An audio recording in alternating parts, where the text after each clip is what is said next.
Good morning and welcome to News Superfast. I'm Nolan Pinto. Now, at the stroke of midnight, India's 29th state was born. Now, it was a sea of pink in Telangana region, where the separate state demand for the erstwhile provinces of the Nizam became a reality after the Congress finally decided to carve Telangana from Andhra Pradesh.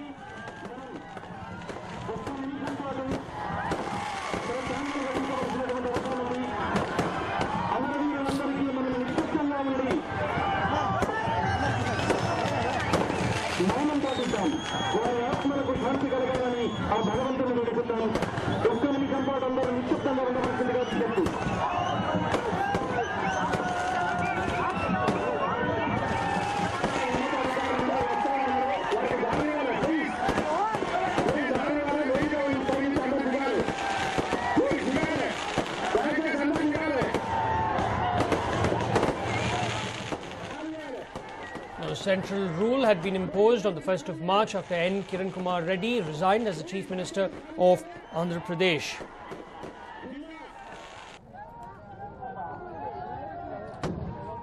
In fact, at midnight, India got its 29th state in the form of Telangana, which has been carved out of Andhra Pradesh after decades of struggle.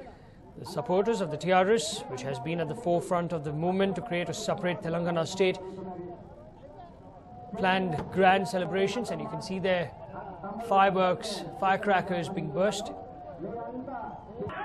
Also told that the city of Hyderabad turned pink, the colour of the TRS. Well, in fact, the party has been rewarded with the mandate to form the government, and at 8:15 today, TRS chief K. Chandrasekhar Rao will take oath as Telangana's first chief minister at the Raj Bhavan, possibly along with the 12 to 15 member cabinet. Now, the TRS won 62 of the 119 seats in the newly formed Telangana Assembly. Now, we're told that at around 10:15 a.m. he will also unfurl the national flag at the parade grounds in Sikandrabad and will make his first address as the chief minister. At noon, he will enter the Telangana State Secretariat. C block, which was occupied by the chief ministers of undivided Andhra Pradesh, will be his office. The other half of the secretariat has been allotted to Chandrababu Naidu, who will take over as the chief minister of the residual Andhra Pradesh, made up of what is called Seemandhra, later this week.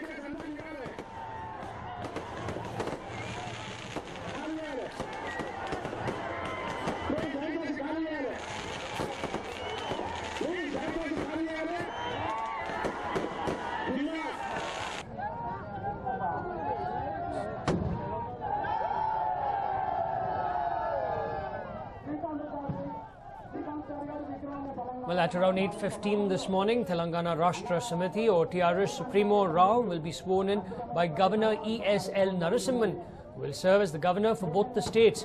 Narasimhan himself will have to take oath as the governor of Telangana before administering the same to KCR. After the ceremony, Rao will attend Telangana Formation Day celebrations in Hyderabad, which will be joint capital for both states for a period of 10 years, thereafter going to Telangana. However, on the eve of the new state's birth, uneasiness is evident in the region, especially between the CM designates of the two states. It is still uncertain whether Rao and Naidu, once TDP colleagues and allies in the 2009 polls, would attend each other's swearing-in ceremonies. Moreover, there will be no representative from the centre at Rao's oath-taking in the absence of a formal invite from the new regime in Telangana. Possible fallout of Rao's unhappiness with the centre over the ordinance on the Polavaram project. Another raging issue is the allocation of employees between the two secretariats, with those from one state apprehensive of working for the other side. A few days ago, Rao had said that he would not allow a single Seemandhra employee in the Telangana secretariat. With tensions running high, the government postponed final postings of officials.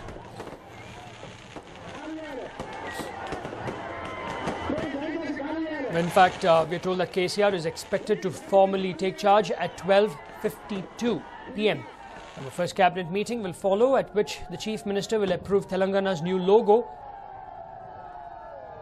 one with the Kakatiya Gate and Charminar on it. Now, files relating to loan waivers and compensation to martyrs will also be taken up later.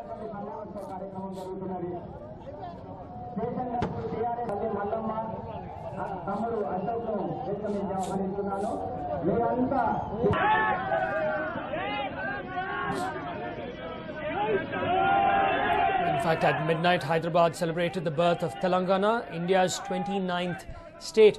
Cultural events were held to mark the golden hour in a pink Hyderabad.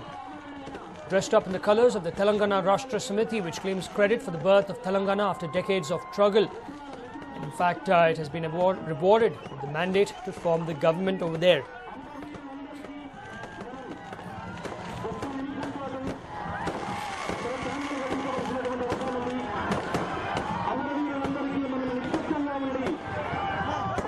Furthermore, our sources tell us that a 53-year-old poet, Ande Shri, who has never been to school, is thoroughly thrilled that his composition, Jai Telangana, that he first penned nearly 12 years ago, has been chosen as the state's official song.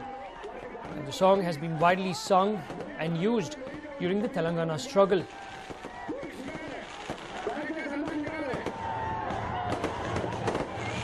In fact, the convener of the Telangana Joint Action Committee, M. Kodandaram, stated, and to quote him, "This is a memorable, day for all of us. We have been waiting for this day ever since our childhood. For more than 60 years, people have fought for a separate state," unquote.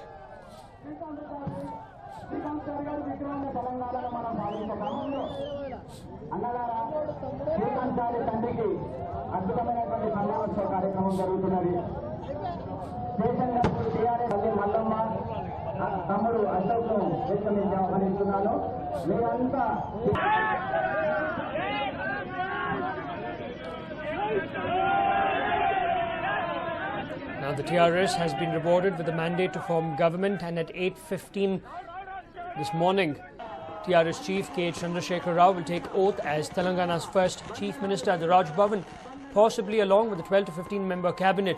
And the TRS won 62 of the 119 seats in the newly formed Telangana Assembly. At about 10:15 a.m., he will unfurl the national flag at the parade grounds in Secunderabad and will make his first address as Chief Minister. At noon, he will enter the Telangana State Secretariat.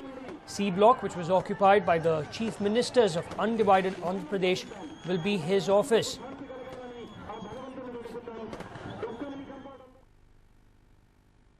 Well, moving on, if you pay a visit to villages surrounding Koppal, you will be saddened by the plight of villagers who walk miles together to fetch a pot of drinking water. And what's all the more saddening is how money worth crores of rupees released for the revival of lakes, the sole repository of drinking water, has been embezzled for other purposes. Here's a report. Koppal is one district that receives scanty rainfall throughout the year. And when it is summer, there is a lot of demand for drinking water in villages surrounding the district. The villagers depend entirely on the lakes in the region, but these lakes pose to be problematic more than anything else. Their repair is inevitable, and it is the bounden duty of the government to repair them. Though the repair work has been taken up, there is a lot of corruption. It is alleged that Executive Engineer S. Murlidhar, in connivance with Minister for Minor Irrigation Shivraj Tangadagi, has created fake documents and made away with 21 crore rupees. In last January, the official and the minister in question submitted a development plan to the government. The government also released 21 crore rupees, but it has allegedly been embezzled. ಸಣ್ಣ ನೀರಾವರಿ ವ್ಯಾಪ್ತಿಗೆ ಸೇರಿದಂಥ ಒಂದು ಅನುದಾನ 21 ಕೋಟಿ ರೂಪಾಯಿ. ಇದು 2013-14ನೇ ಸಾಲಿಗೆ ಸೇರಿದ್ದು. ಈ 21 ಕೋಟಿ ಹಣವನ್ನು ಏನೈತೆ ಸಹಾಯಕ ಕಾರ್ಯಪಾಲಕ ಅಭಿಯಂತರರು ಆಮೇಲೆ ನೀರಾವರಿ ಸಚಿವರು ಈ ಎಲ್ಲ ಹಣವನ್ನು ಏನೈತೆ ಚುನಾವಣೆಗೆ ದುರ್ಬಳಕೆ ಮಾಡಿಕೊಂಡಿದ್ದಾರೆ. ಯಾವ ಕೆರೆಯಲ್ಲೂ ಕೂಡ ಏನೈತೆ ಯಾವುದೇ ಕಾಮಗಾರಿಯನ್ನು ಮಾಡದೆ ನಕಲಿಯಾಗಿ ಕ್ರಿಯಾಯೋಜನೆಯನ್ನು ಸಿದ್ಧಪಡಿಸಿ 21 ಕೋಟಿ ರೂಪಾಯಿಯನ್ನು ಏನೈತೆ ಏಕಾಏಕಿ ಒಂದೇ ತಿಂಗಳಲ್ಲಿ ಹಣ ಎತ್ತುವಳಿ ಮಾಡಿಕೊಂಡಿದ್ದಿರುತ್ತೆ. ಈ ಕಾಮಗಾರಿಗೆ ಯಾವುದೇ GPS ಅಳವಡಿಸಿಲ್ಲ, ಯಾವುದೇ ಸಾರ್ವಜನಿಕ ತಿಳುವಳಿಕೆ ಕಾಮಗಾರಿ ನಾಮಫಲಕ ಎಲ್ಲೂ ಅಳವಡಿಸಿಲ್ಲ. It is the peak of summer now, but still villagers walk miles to fetch water. It is further alleged that the money intended for revival of lakes has been diverted for election purposes by the minister in question. When we tried speaking to the officials concerned, our calls went unanswered. With this allegation, there is an increase in chorus for the resignation of the minister. In all, there are around 100 lakes, 71 in Koppal and 38 in Raichur. Desilting work has been taken up. And if these allegations are true, it is utterly unfortunate that the money intended for lake betterment has been used for something else. A thorough probe must be ordered to know the truth. Ashok Kumar, News9, Koppal. Well, it's been 7 days since the incident at a coffee shop on Cunningham Road. Dr. P. Ravindranath IPS, however, gave a miss to his meeting with the CID yesterday. The question is, will the ADGP in fact meet the CID officials who are probing this matter today? Now, our sources are telling us that the CID will also be speaking with the woman who lodged the complaint and witnesses of the incident in their investigations. In fact, we're told that the freelance journalist whose complaint of obscene pictures set off a storm in the police department on Sunday gave her statement to CID sleuths, as did City Police Commissioner Raghavendra H. Auratkar. But the man at the heart of the brouhaha, ADGP P. Ravindranath, was too tired to talk, and he told the officers that he would see them today. So the question is, will he actually get to the CID office today and answer their queries? Now, the CID team, or the Criminal Investigation Department investigating the alleged incident of the ADGP taking objectionable pictures, sent a notice to Ravindranath to appear at the CID office for questioning at 2. That was yesterday. The notice was served at his residence around 11 in the morning. However, the ADGP called the officers saying he wasn't too well and required rest after last week's exhausting events. Now, Commissioner of Bangalore City Police Auratkar has been accused of fabricating the case against Ravindranath. Now, in fact, after Home Minister KJ George handed over investigation of the case to the CID, the team did start their work. They first did so by visiting the coffee shop on Cunningham Road, where the incident allegedly occurred. Now, while the investigation officer is a Deputy Superintendent of Police, 2 officers of the rank of DIG and SP were also part of the first day's probe at the cafe.